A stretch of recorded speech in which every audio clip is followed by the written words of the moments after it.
Trinetra Churu update में आपका स्वागत है। चूरू जिले के सबसे बड़े राजकीय डीबी अस्पताल में एक बहुत बड़ी लापरवाही सामने आई है। शुक्रवार को अचानक एमसीएच विंग में ऑक्सीजन की सप्लाई की व्यवस्था गड़बड़ा गई। ऐसे में FBNC वार्ड में भर्ती 8 बच्चों की जान सांसत में आ गई।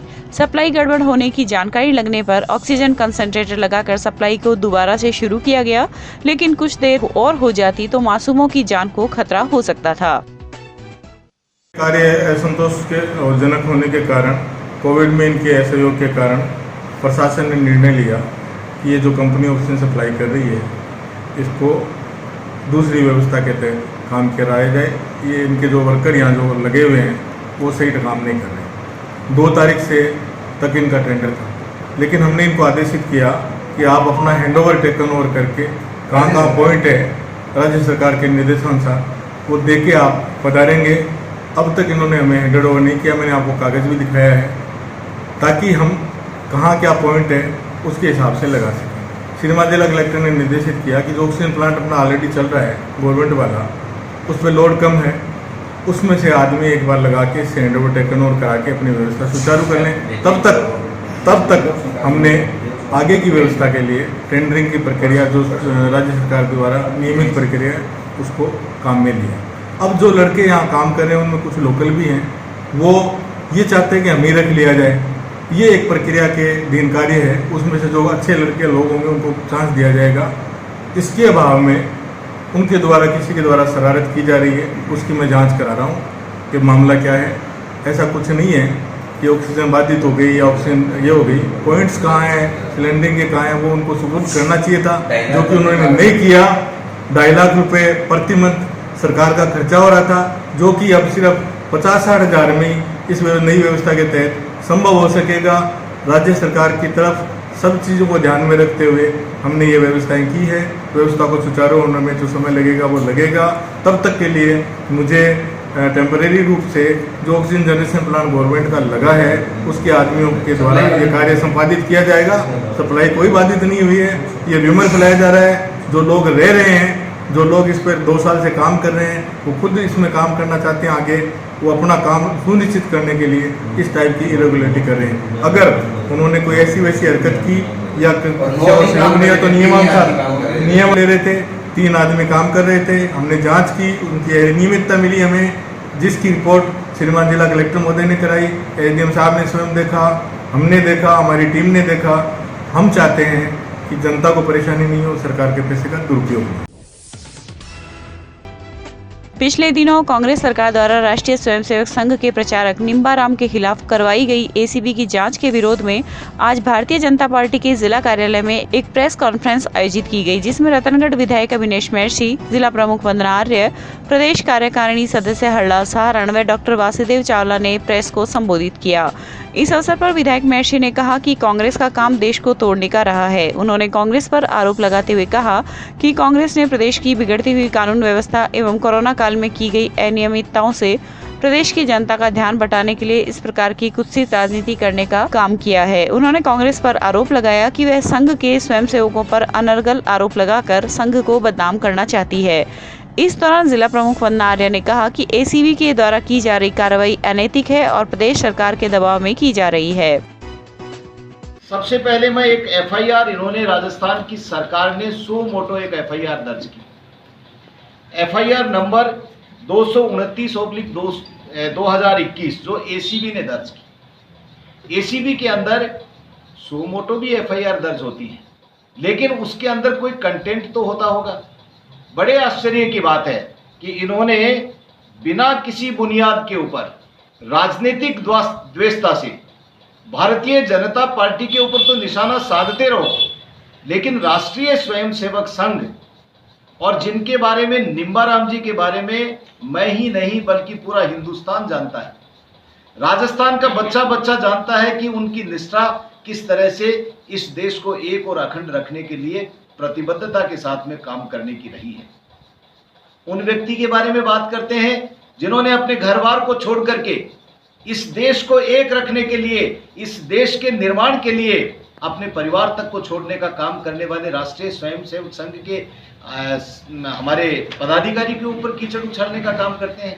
कड़े शब्दों के अंदर भारतीय जनता पार्टी बरसना ही नहीं करती है, बल्कि इसका प्रत्युत्तर देने के लिए आगाह भी करती है कांग्रेस पार्टी के राजस्थान के मुख्यमंत्री और उनके तमाम पदाधिकारियों को, जो इस कुत्सित चेष्टा को करने का प्रयास कर रहे हैं। विधायक मिनिस्टर जी ने और प्रमुख जी ने और वासु जी ने वैसे सारी बातें बता दी। मैं तो कह सकता हूं कि खुद चोर हो तो दूसरे सब चोर लगते हैं। मैं चोर होऊंगा तो मेरे को आप सब लोग चोर लगेंगे। इससे जो संगठन जिस तरह हमारे विस्तार से अभिनेश जी ने बताया, निम्बा राम जी पर आरोप लगाना, मैं तो ये कह सकता हूं कि इनकी उल्टी गिनती तो शुरू हो गई, मगर ऐसा करना बड़ा कृतज्ञ काम है। मैं तो आरोप लगाता हूँ इस मुख्यमंत्री जी के ऊपर, आप तो कांच के अंदर बैठा है और सब विधायकों इनको सबको कह रहा है कि आप जिलों में जाओ, वो जिले में जाते नहीं है। मेरा तो आरोप है अशोक गहलोत जी पर कि हमारे संगठन के सहयोग करे, जो आरोप लगाए है वो वापस दे और अत्यंत बिना मतलब का काम न करे, वरना तो हमारे अध्यक्ष जी और अभिनेश जी ने बता दिया, प्रमुख जी ने बता दिया कि अगर ऐसा आगे कोई कदम उठेगा तो यहाँ का कार्यकर्ता हमारे पार्टी के संगठन के पदाधिकारियों को खिलाफ अगर ऐसा कोई काम किया तो हम ईंट से उड़ा देंगे। आज जैसे अभिनेश जी भाई साहब ने बताया कि आरएसएस के प्रचारक हमारे निम्बाराम जी के लिए हम सब यहाँ इकट्ठा हुए हैं कि उनके खिलाफ कांग्रेस सरकार ने किस प्रकार उन पे इस तरह का भड़कना आरोप लगाए हैं, जिसकी हम कड़े शब्दों में निंदा करते हैं।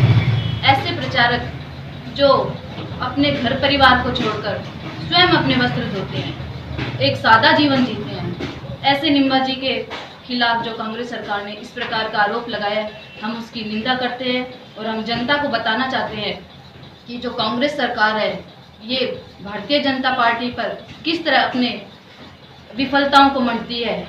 हमारे जो मुख्यमंत्री है उन्होंने भी कोरोना काल में जनता की सेवा न करके बल्कि अपने घर में छिपे रहे, जनता से नहीं मिले। तो इस प्रकार की जो अपनी विफलताएं हैं वो कांग्रेस सरकार हमेशा और भारतीय जनता पार्टी पर मंडती रहती है। तो हम आज यही कहने के लिए इकट्ठा हुए हैं कि जो निम्बाराम जी है उन पे इस प्रकार का आरोप प्रत्यारोप लगाना बंद करें। हम सब उनकी निंदा करते हैं, कड़ी निंदा करते हैं। माननीय राष्ट्रीय विधिक सेवा प्राधिकरण नई दिल्ली एवं माननीय राजस्थान राज्य विधिक सेवा प्राधिकरण जयपुर के निर्देशानुसार आज चूरू न्याय क्षेत्र में राष्ट्रीय लोक अदालत का आयोजन किया गया। चूरू मुख्यालय पर प्रत्येक न्यायालय एवं जिला वैकल्पिक विवाद निस्तारण केंद्र में राष्ट्रीय लोक अदालत का आयोजन किया गया। इस लोक अदालत में गठित 6 बेंचों की अध्यक्षता क्रमशः जिला एवं सेशन न्यायाधीश बलजीत सिंह, न्यायाधीश पारिवारिक न्यायालय नेपाल सिंह, अपर जिला एवं सेशन न्यायाधीश रंजना सर्राफ, सचिव जिला विधिक सेवा प्राधिकरण प्रमोद बंसल, मुख्य न्यायिक मजिस्ट्रेट अनिता टेलर एवं न्यायिक मजिस्ट्रेट मनदीप द्वारा की गई। इस लोक अदालत में अधिक से अधिक राजीनामा योग्य प्रकरणों का निस्तारण कर आमजन को बिना किसी खर्च व समय की बचत करते हुए सरलता से उनके प्रकरणों का निस्तारण किया गया। लोक अदालत आज माननीय राजस्थान विधिक सेवा प्राधिकरण की ओर से निर्देशानुसार लगाई गई है। अब लोगों का तो हम कोशिश कर रहे हैं कि लोक अदालत के जरिए इनके ज़्यादा से ज़्यादा जो प्रकरण हैं उनका निस्तारण हो सके और बाकी लोगों को भी हम इसमें वो करेंगे, अपील करेंगे कि वो भी लोग अपना ये लोक अदालत में अपने डिस्प्यूट्स का, फैमिली मैटर्स हैं और प्रॉपर्टी डिस्प्यूट हैं उनका निस्तारण करवाएँ, क्योंकि लोक अदालत के फैसले की कोई अपील नहीं है, कोई इसका रिव्यू नहीं है, तो परमानेंट इसका सोल्यूशन है। इसके बाद लिटिगेशन का एंड हो जाता है। इसलिए लोक अदालत में लोगों को, आप भी मीडिया भी इसको लोगों को जागरूक करो कि लोक अदालत के क्या फायदे हैं। ठीक है। वहीं रतनगढ़ के गढ़ परिसर में भी आज राजस्थान राज्य विधिक सेवा प्राधिकरण जयपुर के निर्देशानुसार तालुका विधिक सेवा समिति के सौजन्य से राष्ट्रीय लोक अदालत का आयोजन हुआ। लोक अदालत के लिए अपर जिला एवं सेशन न्यायाधीश प्रवीण कुमार वर्मा एवं अपर मुख्य न्यायिक मजिस्ट्रेट मांडवी राजवी की अध्यक्षता में 2 बेंचों का गठन किया गया। एडीजे वर्मा की बेंच संख्या 1 से 150 प्रकरणों में से 10 प्रकरणों का निस्तारण कर 7,06,743 रुपए की राशि के अवार्ड पारित किए गए। इस मौके पर लोक अदालत के सदस्य संतोष कुमार इंदौरिया, एडवोकेट लक्ष्मण प्रजापत, देवेंद्र चोटिया सहित कई बैंकों के अधिकारी उपस्थित थे। जिले में विश्व जनसंख्या दिवस 11 जुलाई 2021 रविवार से परिवार नियोजन के लिए जनसंख्या स्थिरता पखवाड़ा शुरू किया जाएगा। सीएमएचओ डॉक्टर मनोज शर्मा ने बताया कि विश्व जनसंख्या दिवस से पूर्व स्वास्थ्य विभाग की ओर से विभिन्न गतिविधियां प्रारंभ की गई थी। जिले में 27 जून से मोबिलाइजेशन पखवाड़ा शुरू हुआ, जो 10 जुलाई तक चलाया गया। इसके बाद अब 11 से 24 जुलाई तक जनसंख्या स्थिरता पखवाड़ा चलाया जाएगा। इस दौरान योग्य दंपतियों से संपर्क कर सीमित परिवार और स्थायी व अस्थायी परिवार कल्याण साधनों की जानकारी देने के लिए गांव ढाणियों में स्वास्थ्य कार्यकर्ता, आशा सहयोगिनी व आंगनबाड़ी कार्यकर्ता अपने क्षेत्र में जन जागृति पैदा करेंगी। रतनगढ़ के पालिका अध्यक्ष प्रतिनिधि हेमंत सारस्वत ने आज उत्तरी बाजार का दौरा कर बारिश के पानी की निकासी व्यवस्था का जायजा लिया। उत्तरी बाजार में चल रहे नालों की सफाई की व्यवस्था का निरीक्षण कर सारस्वत ने हनुमान बालिका स्कूल के सामने झूलते हुए बिजली के तारों की समस्या से जोधपुर डिस्कॉम के अधिकारियों को अवगत करवाया। वहीं डिस्कॉम के जेईएन उज्जवल मीणा मौके पर पहुंचे तथा शीघ्र ही इस समस्या का समाधान करने का आश्वासन दिया। इस मौके पर पार्षद रामगोपाल चौधरी, युधिष्ठिर जोशी, अनवर तेली सहित बाजार के कई व्यापारी उपस्थित थे। जिला मुख्यालय पर आज भारत विकास परिषद का स्थापना दिवस बड़े ही हर्षोल्लास के साथ मनाया गया। इस अवसर पर परिषद के प्रांतीय प्रतिनिधि हुकुम चंद गोड़ के आर्थिक सौजन्य से पुराने बस स्टैंड के पास स्थित इंदिरा रसोई में जरूरतमंद लोगों को भोजन करवाया गया। शाखा सचिव पंकज मिश्र ने बताया कि स्थापना दिवस पर पूरे सप्ताह में परिषद द्वारा विभिन्न सेवा कार्य किए जाएंगे। इस दौरान जिला अध्यक्ष निरंजन चोटिया, संरक्षक श्याम सुंदर पारिक, शाखा अध्यक्ष उमेश चंद्र चौहान आदि ने अपनी सेवाएं दी। इकाई की तरफ से स्थापना दिवस के उपलक्ष्य में आज निसहाय व्यक्तियों को भोजन कराने की व्यवस्था रखी गई है, जिसमें परिषद के वरिष्ठ सदस्य हुकुम चंद जी गोड़ की तरफ से आर्थिक सौजन्य से आयोजन किया जा रहा है। और भारत विकास परिषद स्थापना दिवस के उपलक्ष्य में ये कार्यक्रम एक सप्ताह तक आयोजित रखेगी, जिसमें विभिन्न कार्यक्रम रखे गए। 13 तारीख को पुनः इंदिरा रसोई में भोजन की करवाने की व्यवस्था रखी गई है। भारत विकास निसहाय व्यक्तियों की सेवा के लिए कृत संकल्प रहेगी। धन्यवाद। रतनगढ़ में आज राजस्थान शिक्षक संघ शेखावत के प्रदेश नेतृत्व के आह्वान पर शिक्षकों ने अपनी विभिन्न मांगों को लेकर एसीबीईओ आनंद पारिक को ज्ञापन व मांग पत्र सौंपा। ज्ञापन में कुक कम हेल्पर, आंगनबाड़ी कार्यकर्ता, सहायिका, आशा सहयोगिनी का मानदेय बढ़ाकर न्यूनतम 18,000 रुपए करने की मांग की गई। जिला उपाध्यक्ष सुरेंद्र सिगड़ के नेतृत्व में दिए गए ज्ञापन में 10 से 18 जुलाई तक विधायक के माध्यम से ज्ञापन, 26 जुलाई को ब्लॉक मुख्यालयों पर धरना प्रदर्शन, 3 अगस्त को जिला मुख्यालयों पर धरना प्रदर्शन किए जाने की बात कही गई है। इस मौके पर शिक्षक बाबूलाल तूनगरिया, महेंद्र शर्मा, कमलेश मील सहित कई शिक्षक उपस्थित थे। तारानगर तहसील के गांव साथियों में विद्यालय भवन निर्माण के लिए जन सहभागिता के माध्यम से गांव के भामाशाहों ने 1 करोड़ रुपए दिए। राजकीय माध्यमिक विद्यालय साथियों के प्रधानाचार्य भरत सिंह राहड़ की प्रेरणा से स्टाफ व ग्रामवासियों के सहयोग से विज्ञान संकाय व कृषि संकाय के लिए भवन निर्माण में 40 लाख रुपए जन सहयोग प्राप्त हो गया है। वहीं मुख्यमंत्री जन सहभागिता विद्यालय विकास योजना अंतर्गत यह राशि 1 करोड़ हो जाएगी। इस सत्र में साइंस फैकल्टी खोलने से स्कूल में भवन का अभाव था। 3-4 बार गांव की मीटिंग बुला करके मैंने गांव वालों से निवेदन किया, तो धन्यवाद है साथियों गांव को, जो राजस्थान में एक कोरोना पीरियड में इतने अल्प समय में इतनी बड़ी राशि 40 लाख तो एकत्रित हो गई है। और संभवतः मुझे उम्मीद है कि 4-5 लाख रुपए अभी और भी आ सकते हैं।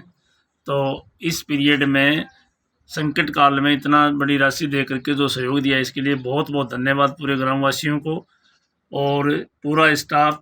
धन्यवाद मैं मेरे स्टाफ को भी देता हूं कि इन्होंने पीछे काम किया है, तभी गांव का स्टाफ के ऊपर विश्वास था और उस विश्वास को गांव ने कायम रखा। इसके लिए विद्यालय परिवार की तरफ से पूरे साथियों के ग्रामवासियों को बहुत बहुत धन्यवाद। जो जन सहभागिता भी 40 लाख हुए हैं, ये तो 1 करोड़ रुपये इसमें हो ही गए और 7 और आएंगे, तो लगभग ये मानो कि आप पूरी सातों ग्राम पंचायत से जन सहभागिता को शामिल करने के बाद में 1.25 करोड़ के आसपास ये राशि हो जाएगी। और स्कूल के सामने जो गड्ढे थे, भराव वगैरह, वो चंदगीराम जी दूत ने घोषणा की है उसका भराव कराने के लिए, और 4 दीवारी बनाने के लिए करीब 15 लाख के आसपास वो खर्चा है। तो स्कूल का सौंदर्यीकरण, स्कूल का विकास संभवतः पूरे राजस्थान में पहला सातवां विद्यालय होगा जो इतने अल्प समय में इतना बढ़िया विकास हुआ है। मैं धन्यवाद देना चाहूँगा विद्यालय के प्रधानाचार्य श्री भरत सिंह राठ साहब को, जिन्होंने इतनी कड़ी तेज धूप में विद्यालय भवन निर्माण के लिए 1 करोड़ का चंदा एकत्रित किया है। और राठ साहब की प्रेरणा से हमने भी विद्यालय में भवन निर्माण के लिए 3 लाख का सहयोग प्रदान किया है। और मैं सभी ग्रामवासियों का भी धन्यवाद देना चाहूँगा कि अपना कीमती समय निकाल के और इतना बड़ा चंदा एकत्रित किया है। देखो, सबसे परम हर्ष की बात यह है कि हमारे विद्यालय में श्री भरत सिंह जी राठ प्रधानाचार्य जो आए हैं, ये बड़े शालीन और बहुत ही मेहनती और कर्मठ व्यक्ति आए। इन्होंने हम सबको मोटिवेट किया और 3-4 बार हमारी मीटिंग बुला करके और पूर्णतया गांव के मुखिया लोगों को जागृत किया। तो उन्होंने कहा भी साइंस खुल गई और कमरों का अभाव है। ऐसी स्थिति के अंदर आप सब लोग सहभागिता के अंदर जुटो और हमारी मदद करो चंदे के रूप में। ग्रामवासियों की तरफ से, स्टाफ की तरफ से राठ साहब को, प्रिंसिपल साहब को धन्यवाद देते हैं। रतनगढ़ क्षेत्र में 2 दिन के इंतजार के बाद रविवार को फिर से वैक्सीनेशन का कार्य होगा। इस दौरान राजकीय धन्वंतरी औषधालय, प्राथमिक स्वास्थ्य केंद्र अजीत सरिया एवं CSC राजलदेसन में वैक्सीन की प्रथम डोज का टीकाकरण किया जाएगा। इन स्थानों पर वैक्सीनेशन के लिए ऑनलाइन रजिस्ट्रेशन करवाना होगा। इसके अलावा चूरू रोड स्थित परशुराम अतिथि भवन, उप स्वास्थ्य केंद्र सिमसिया, भानुदा सहित कई गाँवों में भी टीकाकरण किया जाएगा। उक्त स्थानों पर ऑन द स्पॉट रजिस्ट्रेशन होगा तथा सभी जगहों पर 18 व 45 प्लस आयु वर्ग के लोगों को वैक्सीन की प्रथम डोज के टीके लगाए जाएंगे। चूरू के निकटवर्ती गांव घांगू में जिला विधिक सेवा प्राधिकरण और विधि सत्संग के संयुक्त तत्वावधान में रविवार को वृक्षारोपण का कार्यक्रम आयोजित किया जाएगा। आयोजन की जानकारी देते हुए वरिष्ठ विधि अधिकारी एडवोकेट धर्मपाल शर्मा व समाज सेवी महावीर नेहरा ने बताया कि ट्री गार्ड के साथ वृक्षारोपण का आयोजन स्थानीय पशु चिकित्सालय के पास प्रातः 9 बजे किया जाएगा। कल रविवार को सुबह 9 बजे जिला विधिक प्राधिकरण व विधि सत्संग व ग्राम पंचायत घांगू द्वारा पौधारोपण का कार्यक्रम किया जा रहा है। पौधारोपण के कार्यक्रम के बाद महिला सशक्तिकरण के बारे में एक कानूनी जानकारी प्राधिकरण द्वारा दी जाएगी। इसमें महिलाओं को अपने कानूनी अधिकारों के बारे में बताया जाएगा। सादुलपुर के गांव ददरेवा में आज नाथ संप्रदाय द्वारा अपनी मोक्ष भूमि पर पौधरोपण किया गया। समाज के साधुनाथ ने बताया कि पूर्व सरपंच मोहम्मद जाहिद अली द्वारा नाथ संप्रदाय की मोक्ष भूमि का कायाकल्प करवाने के बाद आज उनके नेतृत्व में 101 पौधे लगाए गए। उन्होंने बताया कि सांसद महोदय, विधायक महोदय और गांव के सरपंच को काफी सालों से भूमि का समतलीकरण करवाने के लिए अवगत करवा रहे थे, पर कभी किसी का ध्यान इस तरफ नहीं गया। इस अवसर पर उपस्थित लोगों ने पूर्व सरपंच अली का आभार जताया। हमारा कहना यही सरपंच साहब का, ये हम 7 पीढ़ी के बाद नाथ सपेरे, तो हमने 7 पीढ़ी होगी हमारे बस्ता हुई यहाँ के लिए। दूसरी बात है MP MLA कोई भी जितने भी आए, हम ये मोक्ष भूमि की दीवार के लिए हम बहुत ख्वाहिश की, हमारी कोई भी सुनाई नहीं हुई। जो MP MLA आए हम गाना बजाने से स्वागत करके लेकर आते थे, और जितने भी तबे आया जिनके आगे हमने ये जिक्र किया, हमारी कोई सुनाई नहीं की। तो कोई ऐसी कोई टाइम आई, हमारे जाहिद खान सरपंच साहब है, वो पूर्व सरपंच है, वो उसने तारबंदी भी करवाई है, घोड़ी भी मरवाई है और यानी बोरिंग भी करवाया है, तो 101 पौधा लगाया है। हम इनको बार बार धन्यवाद देना चाहते हैं। सरपंच हो तो ऐसा ही हो। राजस्थान प्रदेश कांग्रेस कमेटी के प्रदेश सचिव ललित तूनवाल का 53वां जन्मदिन आज रतनगढ़ के वार्ड संख्या 1 में स्थित मेघवाल शमशान भूमि पर कार्यकर्ताओं ने पौधे लगाकर मनाया।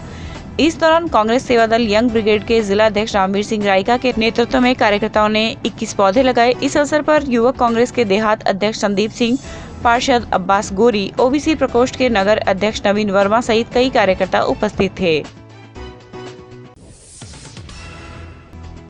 सरदारशहर के स्थानीय वार्ड नंबर 52 हरिजन बस्ती में शुक्रवार शाम करीब 7:30 बजे 2 पक्षों में आपसी विवाद को लेकर जबरदस्त हंगामा हो गया। इस दौरान दोनों पक्षों में हुई मारपीट में एक पक्ष की 2 महिलाओं सहित 6 जने घायल हो गए।